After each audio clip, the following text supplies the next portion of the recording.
السلام عليكم. تمكنت عناصر المصلحة الولائية للشرطة القضائية بمدينة الدار البيضاء بالمغرب بتنسيق وثيق مع الفرقة الوطنية للشرطة القضائية والمديرية العامة لمراقبة التراب الوطني المغربي من توقيف 3 متطرفين موالين لتنظيم داعش الإرهابي اليوم الأربعاء للاشتباه في تورطهم في ارتكاب جريمة القتل العمد في إطار مشروع إرهابي، والتي كان ضحيتها شرطي أثناء مزاولته لمهامه. وقد أسفرت العملية الأمنية التي باشرتها الفرق الجهوية للتدخلات بتأطير من ضباط الشرطة القضائية المكلفين بالبحث وفق بلاغ للمديرية العامة للأمن الوطني المغربي عن توقيف المشتبه فيهما الرئيسيين في عمليات متزامنة بكل من مدينة الدار البيضاء وبمنطقة سيدي حرازم ضواحي مدينة فاس المغربية، قبل أن يتم توقيف المشتبه فيه الثالث في عملية لاحقة بمدينة الدار البيضاء. وتشير المعلومات الأولية للبحث إلى أن المشتبه فيهم أعلنوا مؤخرا الولاء للأمير المزعوم للتنظيم الإرهابي داعش، وصمموا العزم على الانخراط في مشروع إرهابي محلي بغرض المساس الخطير بالنظام العام، حيث قرروا استهداف أحد موظفي الأمن بغرض تصفيته جسديا والاستيلاء على سلاحه الوظيفي لغرض ارتكاب جريمة السطو على وكالة بنكية تم تحديد مكانها مسبقا والاتفاق على طريقة اقتحامها، وذلك بغرض تحصيل العائدات المادية لهذا الفعل الإجرامي. وأكدت الأبحاث والتحريات المنجزة إلى غاية هذه المرحلة من البحث وفق البلاغ أن المجتمع فيهما الأول والثاني هما من تكلفا بالتنفيذ المادي لجريمة القتل العمد والتمثيل بجثة الشرطي الضحية بعدما تربص به في مكان اشتغاله بمدارة طرقية في حصة عمله الليلي، وقام بتعريضه لاعتداءات جسدية بواسطة السلاح الأبيض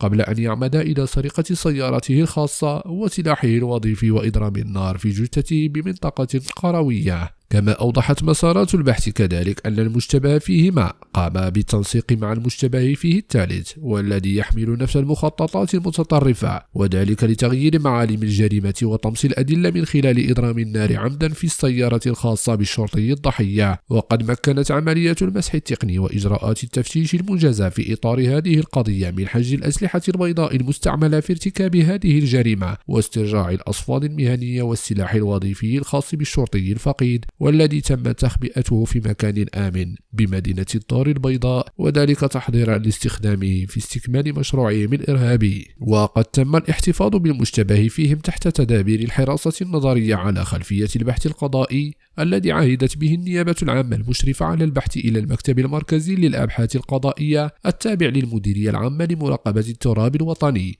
وذلك لرصد كافة الارتباطات المحتملة لهذا العمل الإرهابي بخلايا وتنظيمات إرهابية دولية، وتشخيص جميع المتورطين المفترضين في المشاركة والمساهمة في تنفيذ هذا الفعل الإجرامي، بالإضافة إلى الكشف عن كافة الخلفيات والملابسات المحيطة بهذه القضية التي أودت بحياة الشرطي الضحية الذي كان شهيدا للواجب الوطني المغربي وهو يسدي خدمات أمنية بالشارع العام. إلى اللقاء في خبر آخر. لا تنسى لايك للفيديو والاشتراك بالقناة. شكرا لكم وترقبوا جديدنا.